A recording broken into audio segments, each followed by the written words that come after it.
Assalomu alaykum. Aorta kanalimiz kuzatuvchilari, bugun biz sizlar bilan juda ham qiziq bo'lgan mavzu Rhesus faktor haqida gaplashamiz. Yigit va qiz turmush qurishdan oldin OIF, oitis, to'rji infeksiyasi va undan tashqari so'zak va yana bir qancha kasalliklardan tekshiruvdan o'tadi. Lekin bu tekshiruvlardan tashqari yana bir tekshiruv usuli bor, bu Rhesus faktor. Rhesus faktor o'zi nima? Birinchi bo'lib shu savolga javob topib olaylik.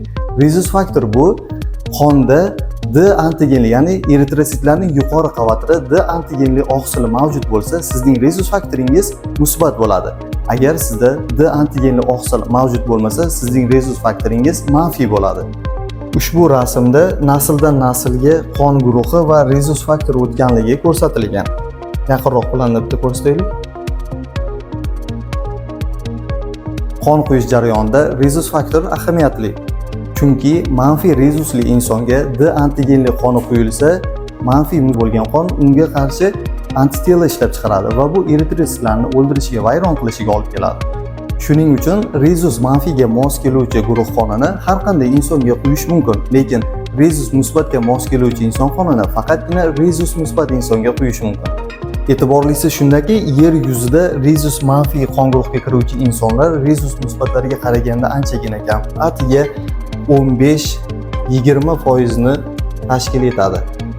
Xuddi mana bu holat Rhesus manfiy.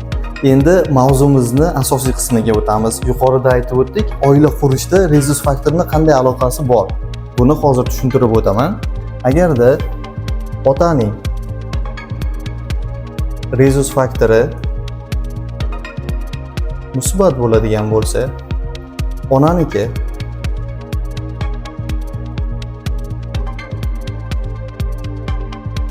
Rhesus faktori manfiy bo'ladigan bo'lsa, tug'iladigan bola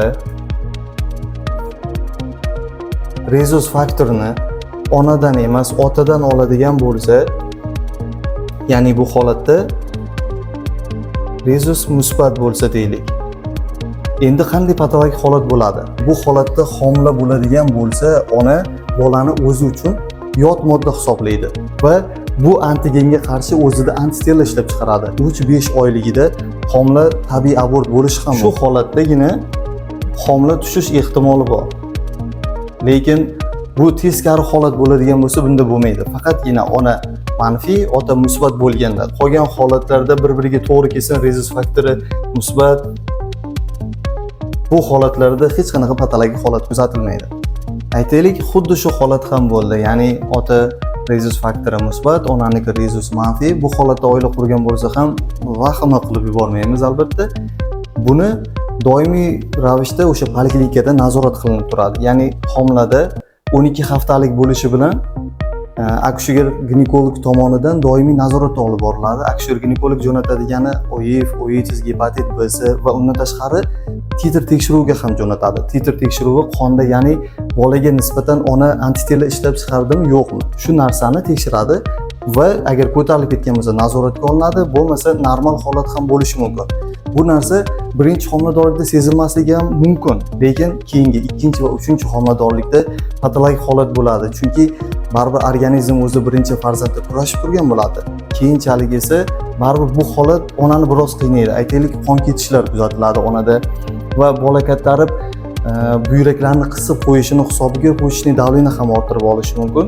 Bilamiz, har xil tekshiruvlardan, ya'ni to'rji infeksiyasi va gepatit B shular ham bolani tushishiga, asosan to'rji infeksiyasi yana bir qancha infeksiyalar ta'sir qiladi.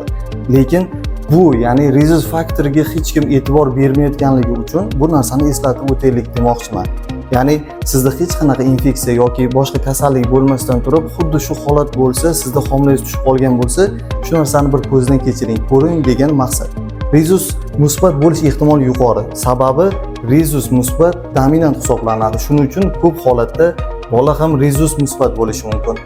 Tug'ruq jarayonida aytganimdek, ko'p qon ketishi mumkin va kesircha kesish amaliyotiga ham o'tishi mumkin. Bolani eson-omon tug'ildi ham deylik. Undan keyin nimalar kutib turibdi?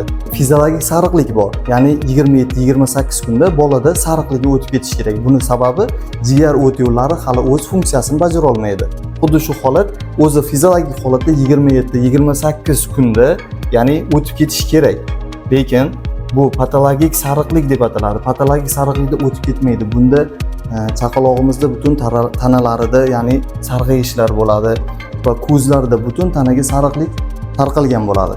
Bu video darsligimizning asosiy maqsadi har xil infeksion kasalliklardan tashqari rezus faktorini ham homila tushib qolishiga ahamiyati yuqori ekanligini bildirishni xohladik. Agar bugungi mavzumizdan o'zingiz uchun kerakli ma'lumotlarni olgan bo'lsangiz, biz bundan xursandmiz. Aorta jamoasini kuzatishda davom eting. O'zingizni va oilangizni asrang. Rahmat.